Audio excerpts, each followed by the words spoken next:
Hi, if this is your first time here, my name is Khia. I am owner of Notes by Khia, which is a mental health based platform specifically centered around the mental health of children and minorities. And I have an awesome episode for you today.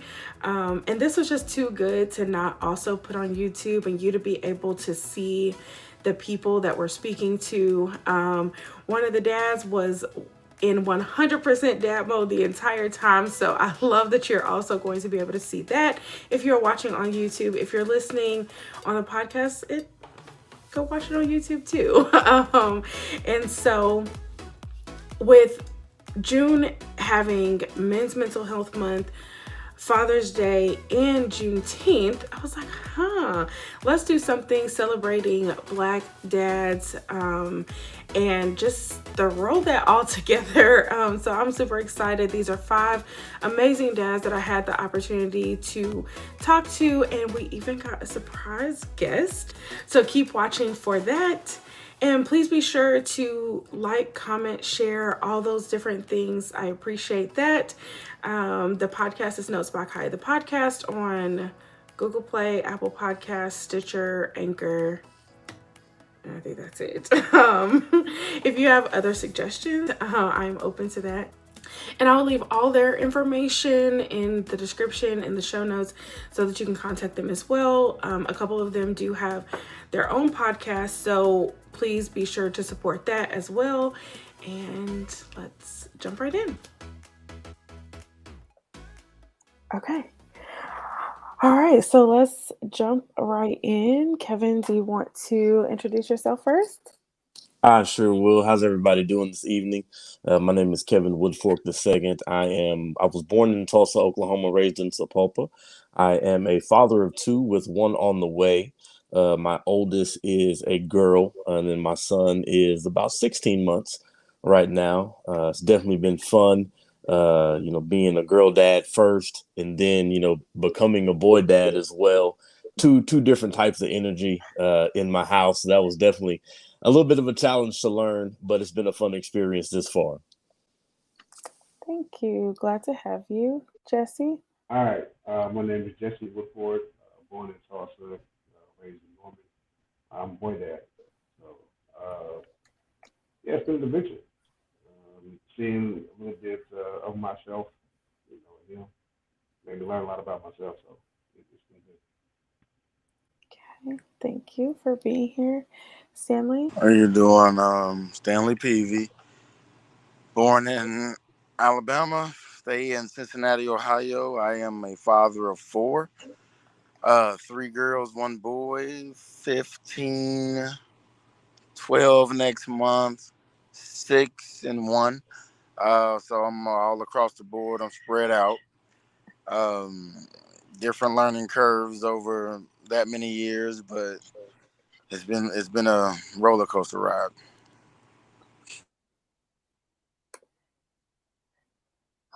All right, thank you. And yeah, we grew up in a house, 3 girls, 1 boy too. So I feel their pain. Rob. Hello, my name is Rob Allen. Born and raised in Cincinnati. Father of 2. My daughter is 15. My son is 11. Um, yeah, I'm just happy to be here. Thank you. And Marquis, your turn. How are y'all doing? My name is Marquis Antwine. I am a father of 3. I have a 6-year-old daughter, a 2-year-old son, and a newborn baby girl. And I'm excited to be here and share dialogue with you fellas. Thanks. Okay, so I really appreciate you all doing this. I think that we really don't celebrate Black fathers enough. I don't know that there could ever be enough, really. But I didn't want this to just be like a one-sided conversation with just one dad, but get many different perspectives and allow that to show there's more than just one out there like actually involved in all those things. And so I just wanted this to be a really positive thing. June is Men's Mental Health Month, and also we have Juneteenth and Father's Day on the same day, which is really cool. So I was like, let's just encompass all those things together. Whoever wants to answer first, let's start with what is one thing you wish more people understood about being a Black father? I'll go ahead and go first. Um, we want to make sure they know that we are present. The conversation and the statements that are normally made is that we aren't present, that our presence also is not felt. But that's a lot. That's a lot. We're here and we're going to be One thing I definitely wish people understood about, being a Black father is that we have more to offer our children, and we do offer more to our children than just athletics. We offer, many things, on the academic side as well, and we pour into them, all of those things, and also musical talents and creating creative talents. So we are teaching more than football, basketball, baseball. Nothing against the dads that do that, that's their gifts. But we, as Black fathers, we offer a lot more than just from the athletic side of life. Yeah, that's a good point. Great point. I'll go next. One big, huge thing I don't think is understood about fathers is the character change that has to be made going into fatherhood. Whether you see it or not, it's a different approach when it comes to children. A lot of people might not understand it because it seems like we're the same on the surface, but we're not. We do it in our own little way, but people don't understand that. Okay. I would say the struggle to try to be, for those of us who didn't have like positive father figures or father figures at all growing up, trying to be that person that you wanted to be, or you wanted to be with you and show you and guide you, and then actually living up to that. I think we all try to shoot to be super dad, but it's it's a tough road to actually get there. And I think some people, they don't really understand it or value that transition and that journey from being what you think you want to be in your mind to actually doing it.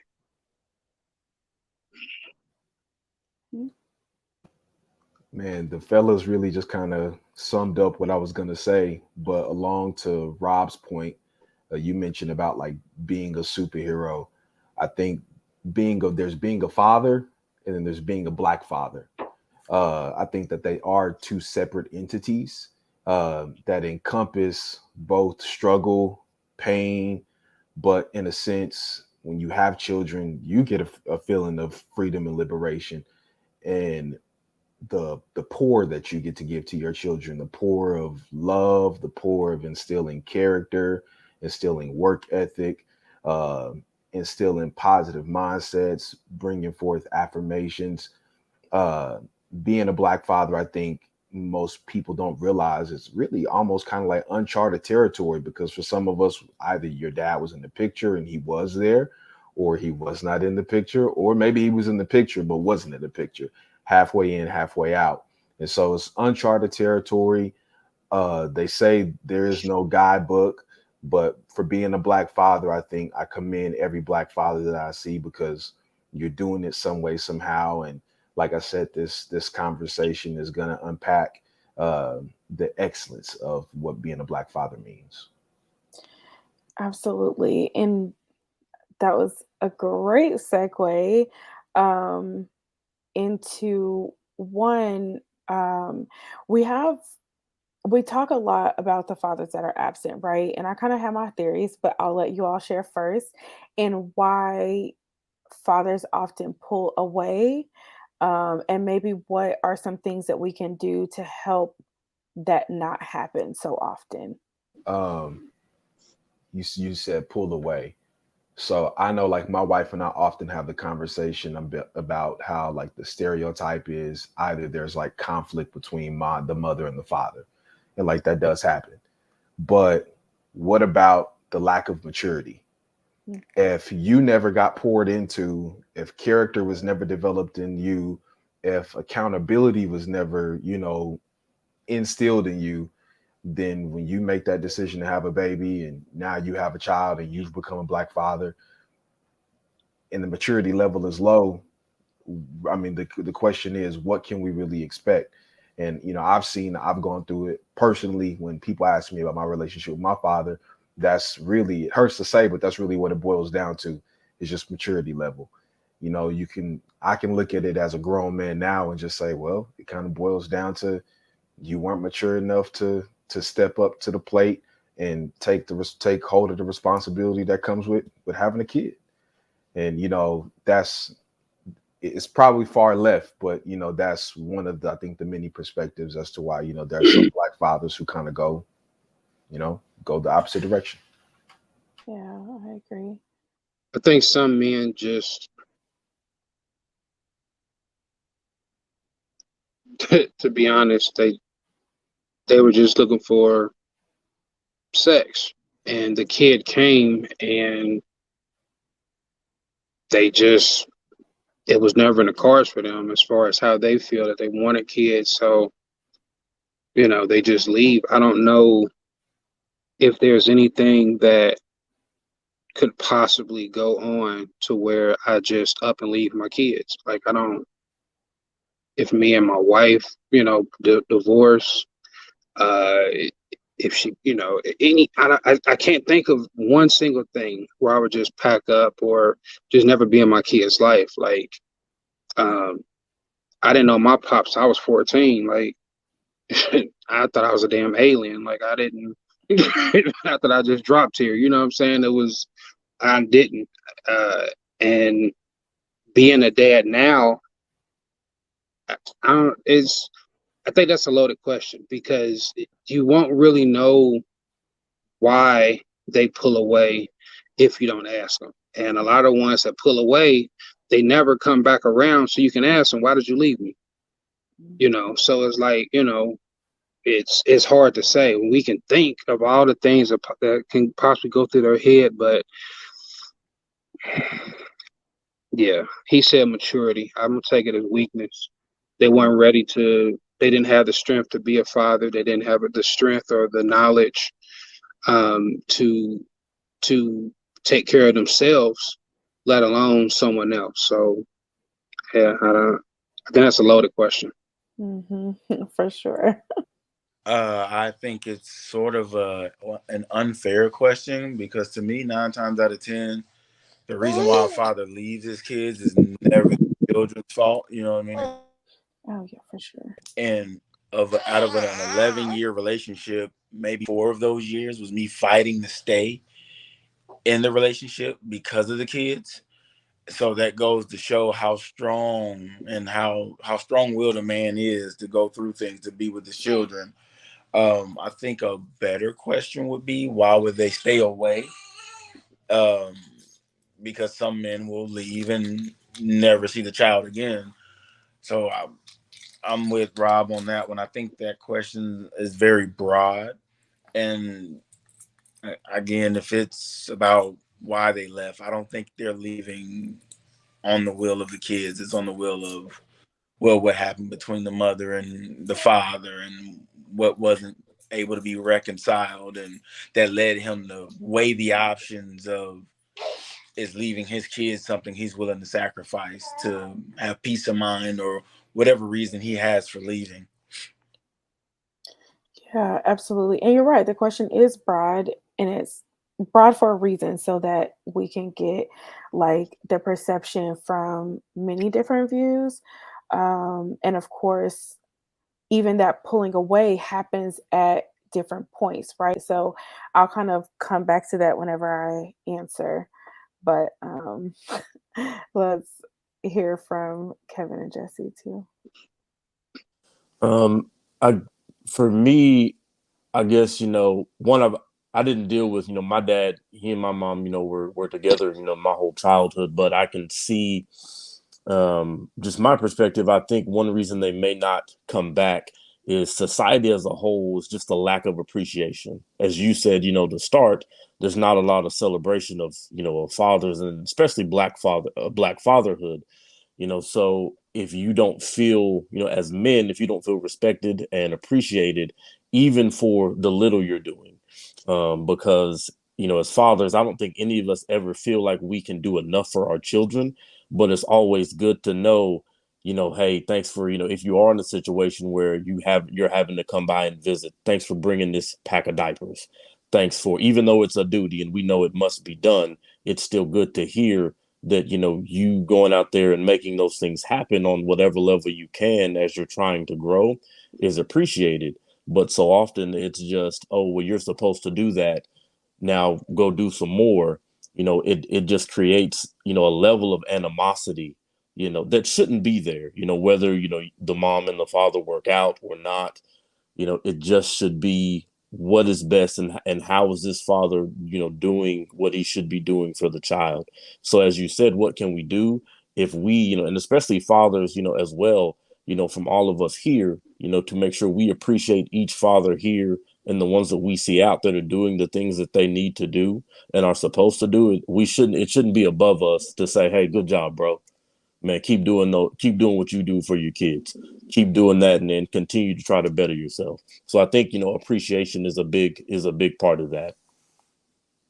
Absolutely. I definitely think the brothers have said it well. It put it in perspective. I, for one, had to deal, with that. Like, my father was not active. I was able to meet him, I believe, I was around 9, but he was in and out. And so when I got older, in my early 20s, I was able to sit down with him and have a conversation and ask him exactly what he was thinking. And it was my mother who encouraged me to do so. She said, when you're ready, you will sit down, you can ask him and get his side of the story. So I was able to do that. And unfortunately, when he did come back, right, initially it was, hey, like all the brothers have said, it was a matter of maturity on his part. Initially, when he found out it was, no, this is not me, I'm not going to do that, I'm not ready. And in his attempt to come back, then my great grandfather pulled the shotgun on him on his porch. So at that point in time, I really can't blame him for turning around and leaving. At that point, we did have the conversation, and I did express to him that, kind of like what Rob was saying, there isn't anything, anyone, or any reason as to why I shouldn't put forth the effort to be in my child's life.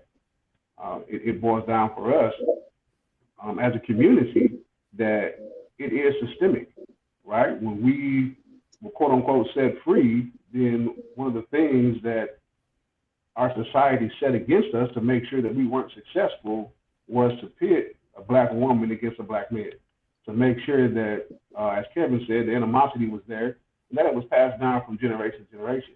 So it is our job to make sure that we bridge that gap as much as we possibly can. Yeah, absolutely. And just to kind of piggyback on what Kevin was saying, that it one that appreciation, I think, is spot on. And even when it's a little, it's like it's never enough, right? I also used to watch like 16 and Pregnant and things like that. And what I noticed a lot of times is there is a fear, especially when your father wasn't around, like, of what am I supposed to do? Am I going to fail? Am I going to, go through all of these other things or whatever? And, really just, not having the support and the guidance needed. It's just what I've observed in, watching things like that, as well as being a therapist, that it's not there to push. And the woman, I've heard other men talk about how the woman, she has all this time while she's pregnant to kind of build more of a bond with the baby, and then the father kind of has to and you all can tell me if I'm wrong or if you had a different experience, but he has to be a bit more intentional about building that bond because I mean he may be able to feel things from the outside and things like that, but it's different. Um, and so I think that is kind of part of it too, and the child needing the mom so much from the very beginning and trying to figure out, well, where do I fit in? And of course, that's mostly like from newborn age and things like that. But that really sets a standard for how do things go moving forward. I mean, everybody, I think every guy in here would agree that their mother is like their first actual love. Like you love her unconditionally, like from jump. Um, at least the guys that had that relationship, I guess, or knew their birth mother. Um, it was like for me, like, it used to be a bad thing to be a mama's boy. Like you was a mama's boy, like, oh, you you a mama's boy, like, you ain't this, you ain't that. But I was always proud to be a mama's boy because I didn't know my pops. So, it's like it is what it is. When I became a father, it was funny because like my kids will literally walk past me and go straight to their mother for everything. Like I'm invisible. Like I'm not here. And I'm like, dude, like, why would you go ask her that? And I'm right here. Like she's doing something. I'm on Facebook, so it's just like it's yes, it is intent. We have to go from a different angle to get our kids to interact with us um, instinctively like they would their mother. Um, we have to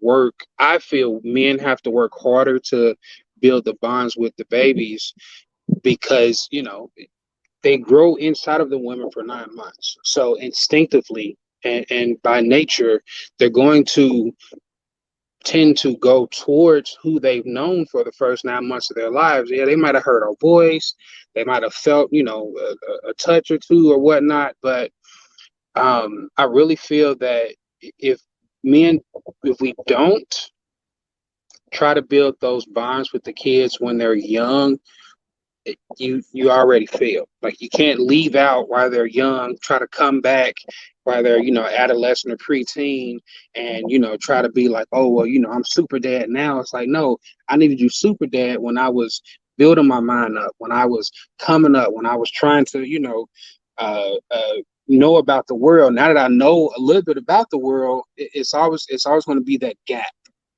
And for women, I've known people where mom left or gave them up or whatever, and they come back, and it's almost like the people were longing for it, so their relationship is still extra strong. To whereas a dad could do the same thing, and it's kind of like, I really don't need you right now. Like it's cool that you're here, but I don't really need you. Like everybody needs their mother. That's why you have so many people going to look out for the birth mother rather than the birth father, because it's like, I want to know who my mom is. The dad is like, whatever. Yeah, there's a resentment that builds up. And it's interesting that you brought up, kids walking past the dad to get to the mom to ask for things because we often hear that from the mom's point of view, like your daddy is right there. Like, why are you coming to me? But it's interesting to hear your perspective and how that makes you feel as a father, like, hey, I am here. And just understanding that it's really the kids that are doing it, even though a lot of times we think, oh, it's because the dad is not participating or, whatever, but it's really just because that's kind of your natural way to go. And just to speak on the bond piece, it's interesting to listen to you all because my dad was there. My parents are still married. It's been, I think they're about to celebrate 32 years at the end of this month. And he was there, but we didn't go to him for really anything.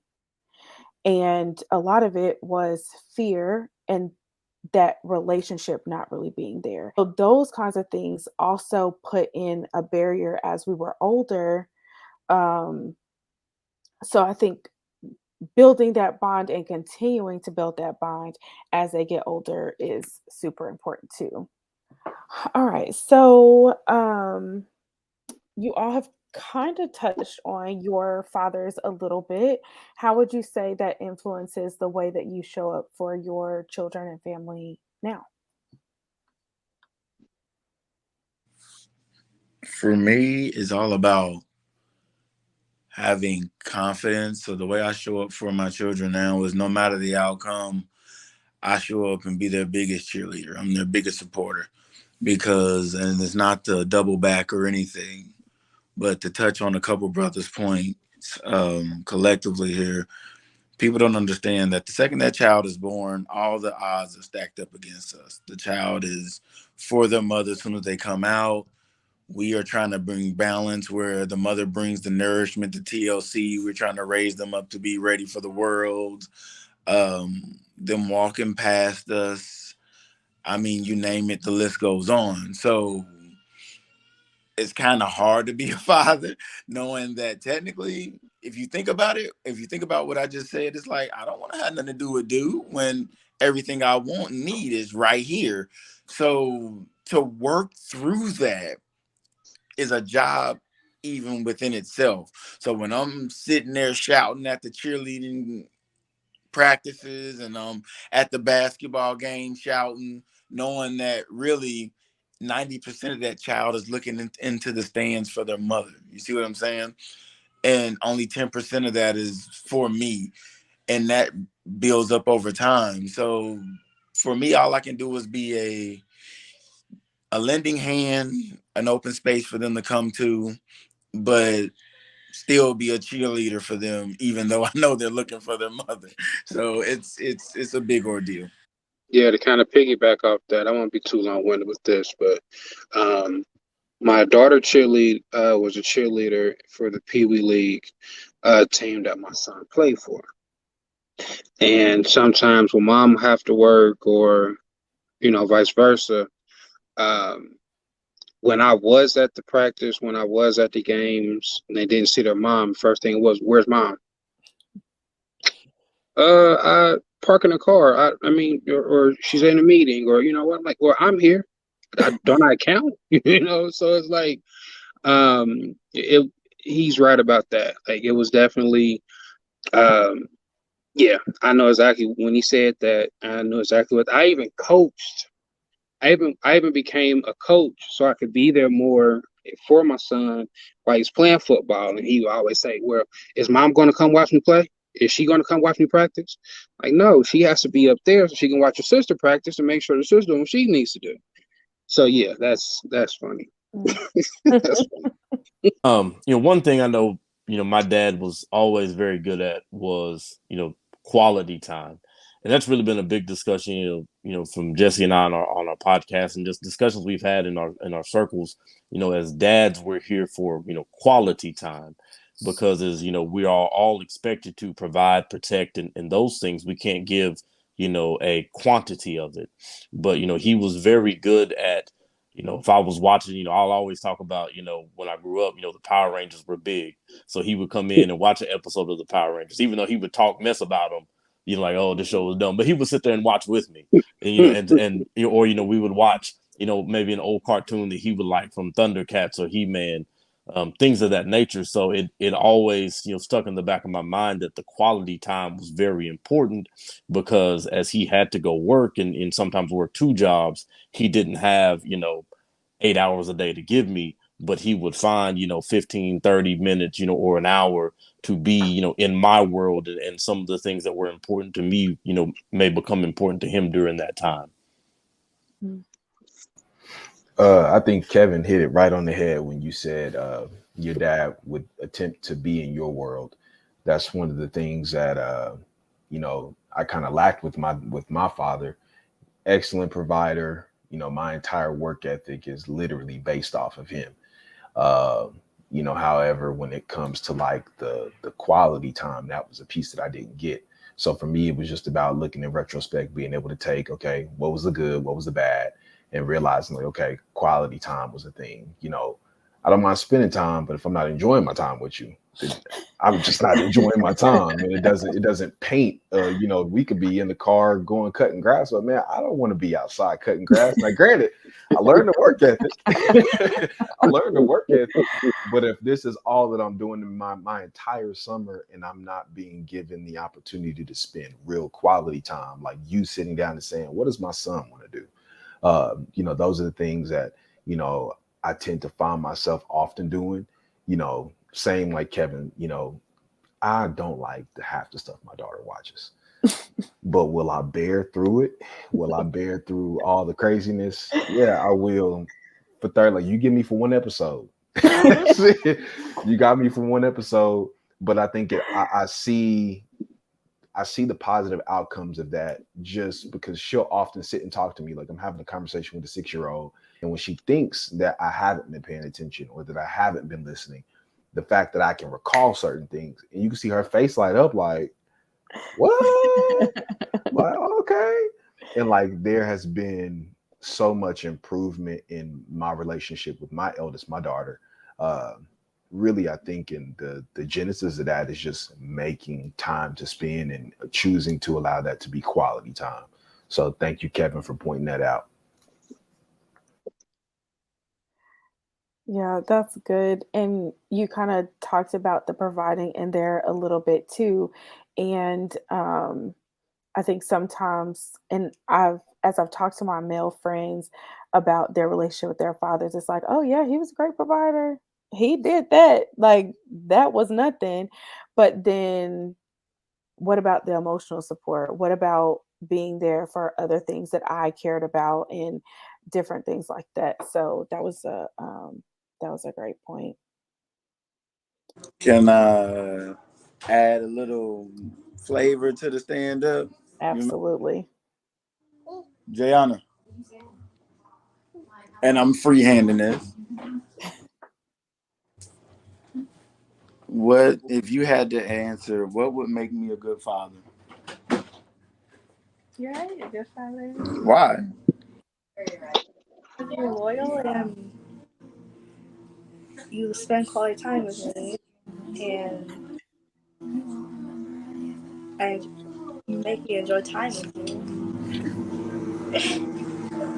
So it was a quality time piece that was said, and that hits home. Turn it down. And that hits home because, believe it or not, those two, my two oldest children, for the first half of their lives, they hate might be a strong word, but they didn't mess with me at all. And now that they're preteen and teen, I can't shake them because I've given them that quality time and given them that space where they can talk and whatnot. And now I wouldn't talk for them, but I think I'm their favorite now. And I'm not.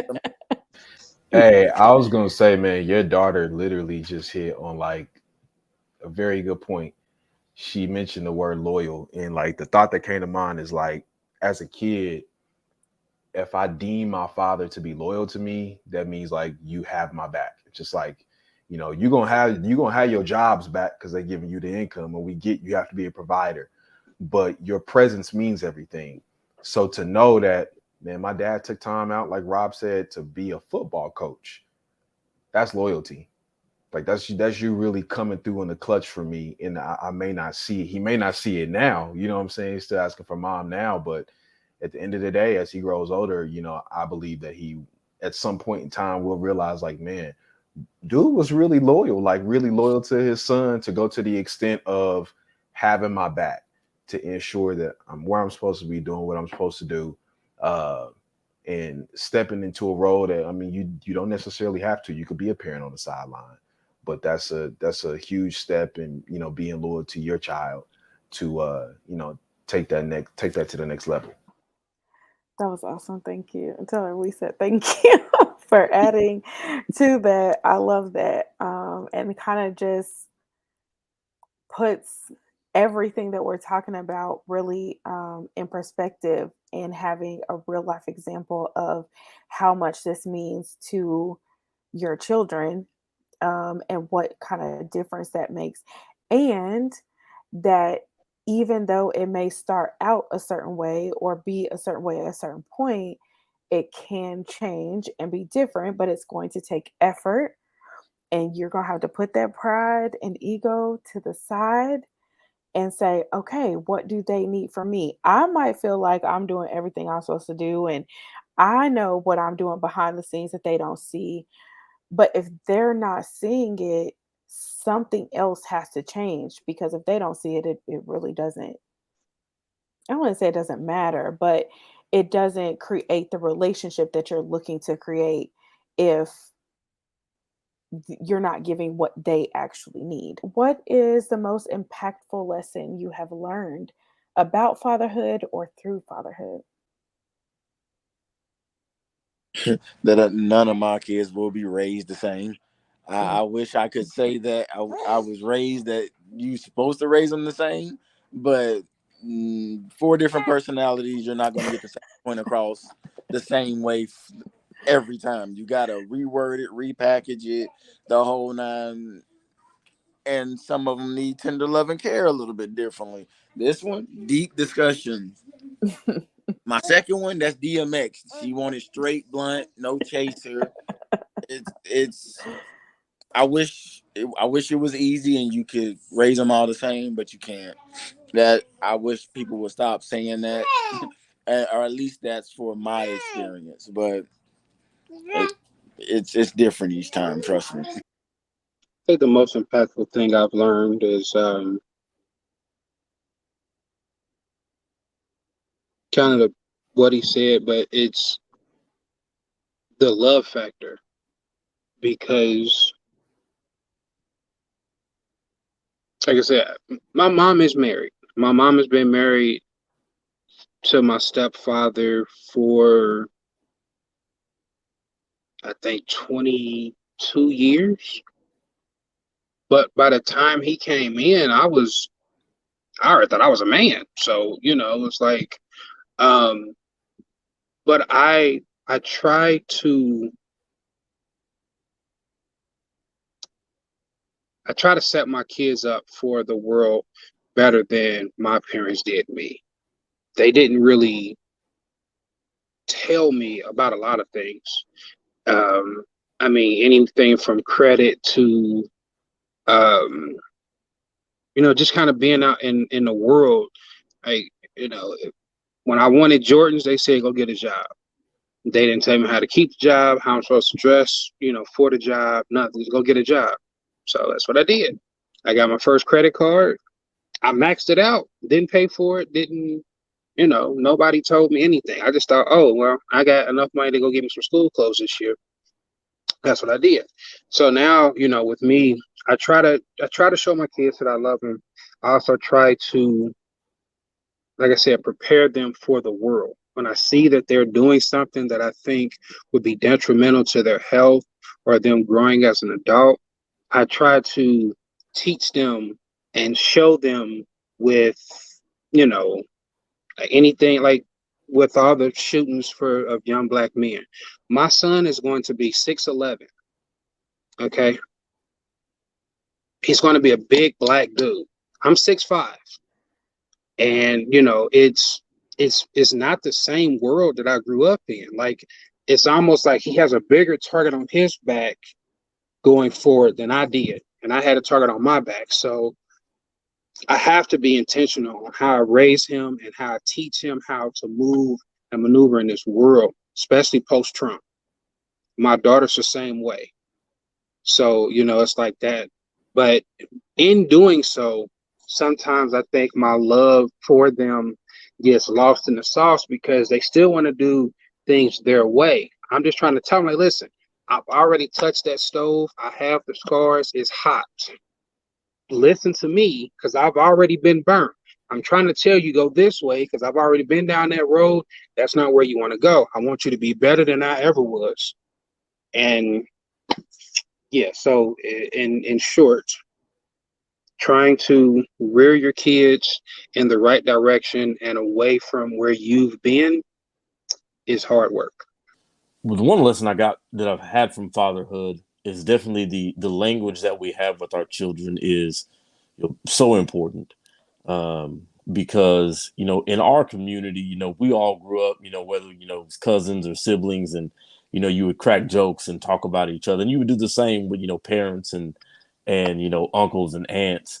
But then you don't really understand how, if you continually are jokingly calling someone dumb or stupid, or saying what they are not and what they can't do, and why this is going to be tough and how this is going to be a struggle, how that will embed it into their subconscious.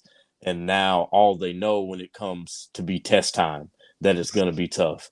When it's, they are scared to go ask for a raise because all they know is the language of no. They're scared to, go start a business because, we don't prepare them to say it's okay to go take a risk, because even if you fail, dad's here. I'm going to have your back in whatever way that I can. So for me, it's, one, let's make sure that we have good affirmations that we say every day, so that and you understand who you are, and we're going to speak these great things into your life. So it's been very important for me to have a mentor, to tell me these were the things that I said, to my children, and you see where they are today. So obviously, if we're just looking at the data, and the data shows that it brought success, you may try something along these lines. So the language in which, we speak to our children is so important.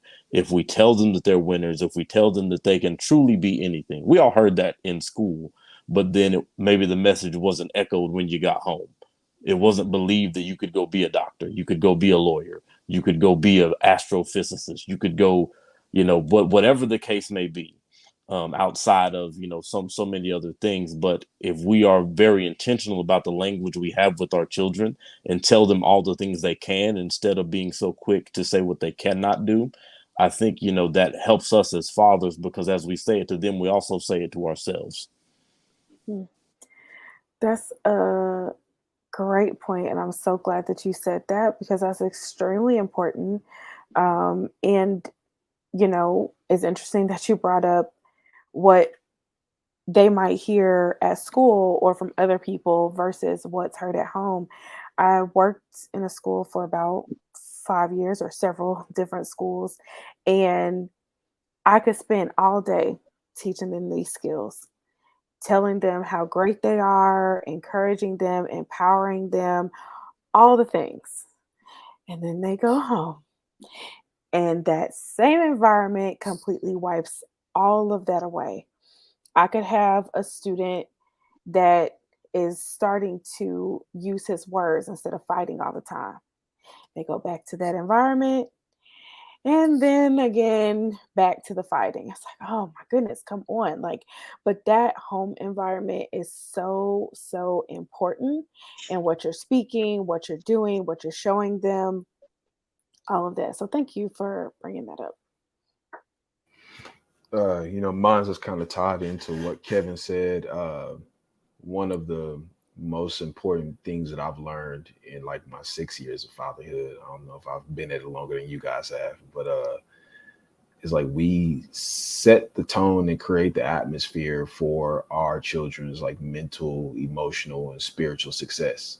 It's like what Kevin said about the language that you speak, and positively affirming your children, down to what Rob said about, giving the warnings and the caution and the simple reminders that I've been through this. I look at those type things as we're also gatekeepers. Uh, and we determine, like, by set the tone, like also determine how tall that wall is. And we can take those same bricks and say, okay, now you're ready. The training wheels are off. Those bricks have moved from becoming a wall to now becoming a pathway. Let's move forward. Let's move down the line with this. With my children, like they've said, making sure that I speak nothing but positivity into them. I've had to get into the habit of being realistic, but like Kevin says, speaking the language that it's either yes, or it's we're going to figure out a way that we can do it. And not just, I'm married, been married for going on 7 years come August. And, I don't just take the role of like of a provider and protector for my wife. That it's almost like that same covenant is given from myself to my children as a protector and a provider. Rob had mentioned, like, with everything that's going on with like school shootings, making sure that my children are aware of just basic life skills down to ensuring that I'm communicating with them about their spirituality on a level in which they can comprehend it, while also sometimes moving out of my real rugged masculinity and coming to a place where I can be just a little tender. Like, Mr. Peavy said, just being just a little bit tender and, realizing that that looks different. Like you said, looks different from my daughter than it is with my son. My son is 2, so he's still a tad bit more emotional, but understanding that, it's like you said, all of my children, um, they don't, it's, how do I put it? They require a different approach, but it's almost as a father, I have to respect the fact that because they are their own individuals, that, I gotta give them, the different approach. I've seen failure in my relationship with my children when I don't do that, but I've seen success when I show them that respect. One thing that I also learned about fatherhood, and I hope y'all understand me when I say this, is I purposely try to be tender with my kids on purpose because the mistakes and the absence that I can make with them will erase all the good I've done easier than if their mother did the same thing. I hope I said that right. So I can yell at one of my kids, I can chastise them or anything like that. But if it wasn't just or they felt like it was over the top, I now have to work 10 times as hard to rebuild what was lost. As a mother would say something and the next day they're right back on the bosom like nothing didn't happen. So again, I'm all about the the consistency. We have to consistently be on top of things because if not, we in trouble. So I hope I said that right. I hope I Yeah, got. bro, you hit the Yeah. you hit the nail on the head. And like for me, to that point, like one of the things I realized that my father wasn't really that great at was like apologizing. He's horrible at it. No dig to him, he just wasn't good at apologizing. So in my home, like my wife will tell me or has told me in the past, like, yo, it moved from like, yo, side conversation, you were a little too hard to like, come on now, bro. In the midst of this that's happening right now, come on. Look at everybody in the room. They're scared of you. I'm looking at you like you're crazy. And so in my home, we've been practicing like the art of an apology, even at the age of 6, even at the age of 2, like the art of an apology. We'll start with, what works on your age level, but even for myself, like if I go a little overboard or, with chastisement with my children or, giving a consequence or just, in a tough conversation, I'll take a minute to sit back, okay, and assess the situation and say, okay, let me go pull them aside, have a conversation, but ultimately, like, let me apologize. Because I think it's important for my children, if nothing else. My father wasn't perfect, but when he made a mistake and when it offended me or when it made me feel some kind of way or when it hurt my feelings, because apologies mean that you took some time to think about the situation too. Like he thought about the situation, he came back and he apologized and it was genuine. And that made me feel better. Yes, and you are exactly right. And I will say, like, that has been my experience too. There have been things that have happened with both of my parents that I'm like, that shouldn't have happened. But I feel like a lot of times my dad took it a step further and also did not like to apologize. He apologized when he was older, but I was like, I don't need this now. I don't care. So but you're right. Like he would do something, we would not speak for days, weeks, and this is living in the same house. My mom, we BFFs again after like an hour, but it's also her approach and that recovery. And the fact that my dad and I are a lot more alike than I like to admit.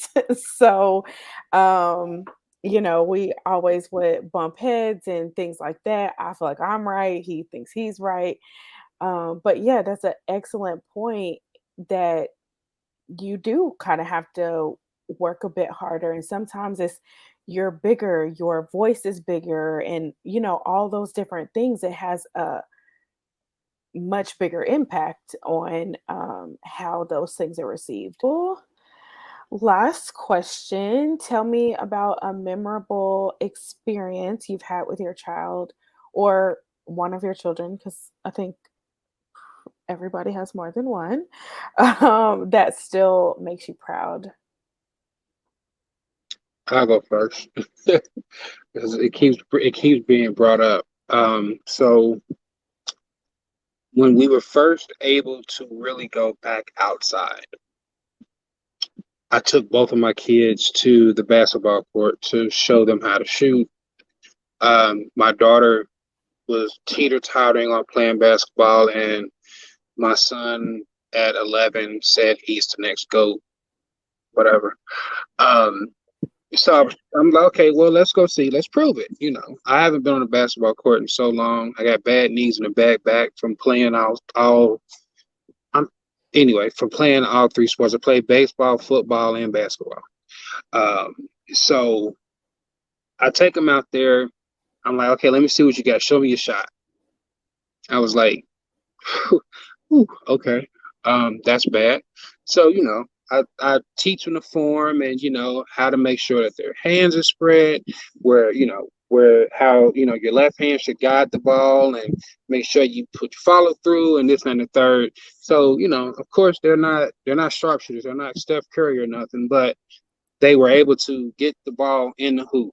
So then they thought, oh well, okay, cool, let's play against each other. So my daughter beat my son 14-2. And that was her first time ever playing basketball. Well, she played at like 4 or 5, but that was basically she just Naruto ran from one side of the court to the other with her hands behind her back. Um, but I did see that she was paying attention, and her form still needs a little work. But compared to when she first shot the ball to her beating him, I was like, oh, okay, so she do listen. So I just gotta, now I know kind of how to approach her. So that was a proud moment for me because at first I thought, unless I tell my wife to tell them this, they're not going to listen to me. But when we was on that court and my wife wasn't there and it was just us, they listened to everything that I said, and you can see it from, like I said, from the first time they touched the ball to when we left, their form changed, how they shot, and it was a good day. I love it. I'll go. I'll go next. The most memorable one for me is, first off, I don't believe in forcing relationships on children. I believe in letting them be natural.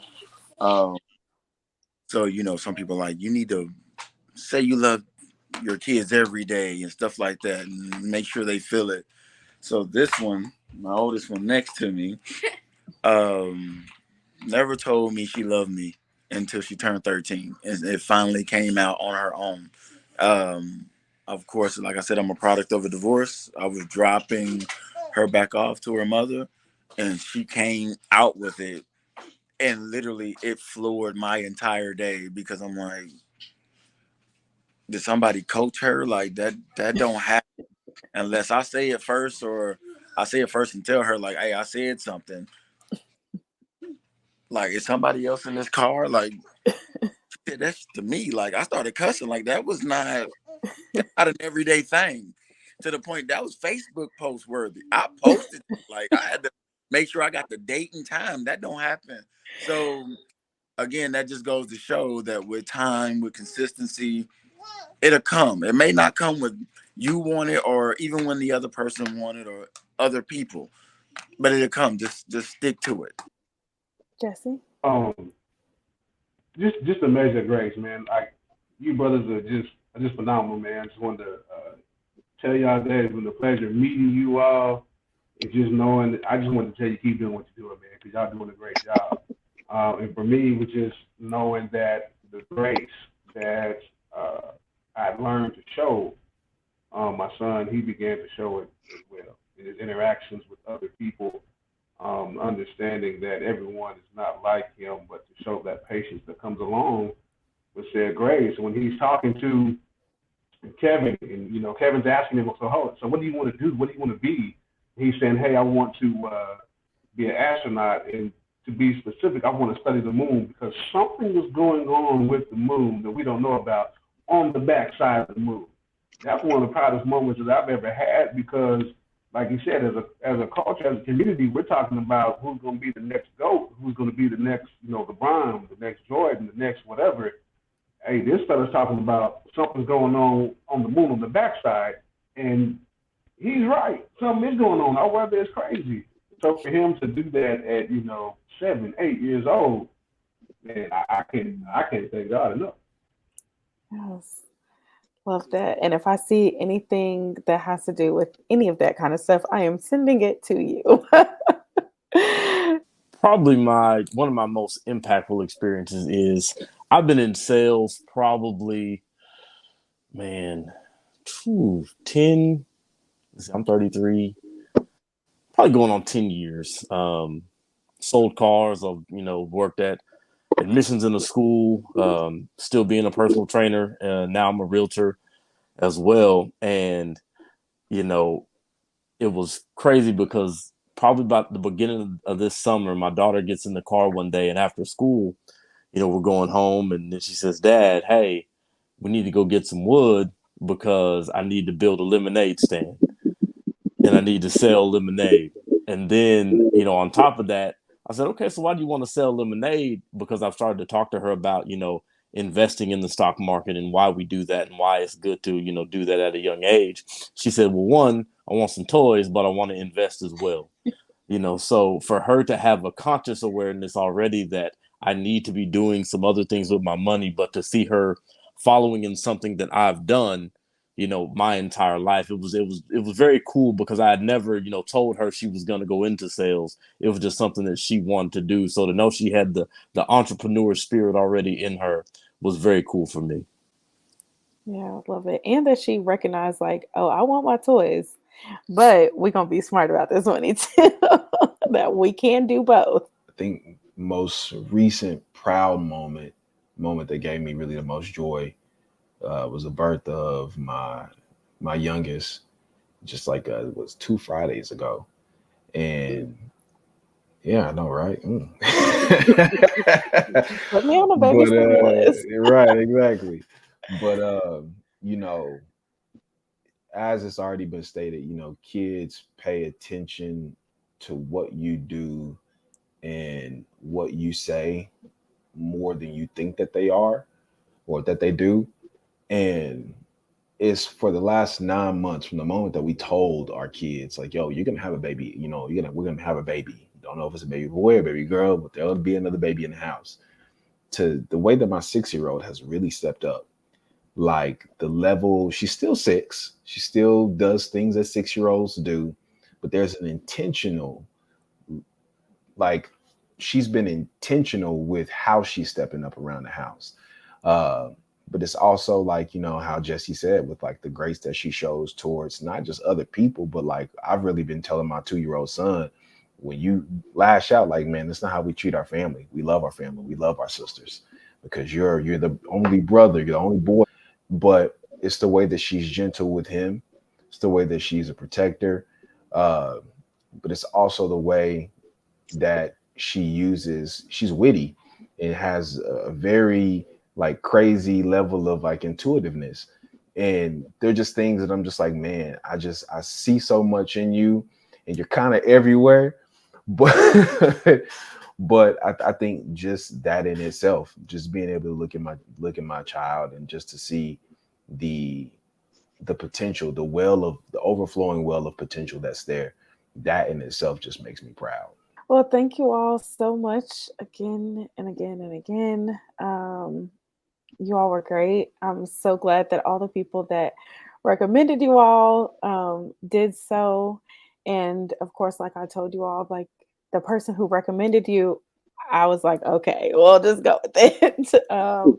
And then, of course, Marquise, our previous work together, it was like, yes, great. Okay, thank you so much for watching and sharing, commenting, and subscribing, and all of those things. I hope that you enjoyed this conversation as much as I did. I really just wanted to highlight some Black fathers, Black fatherhood itself. So thank you again, and see you next time.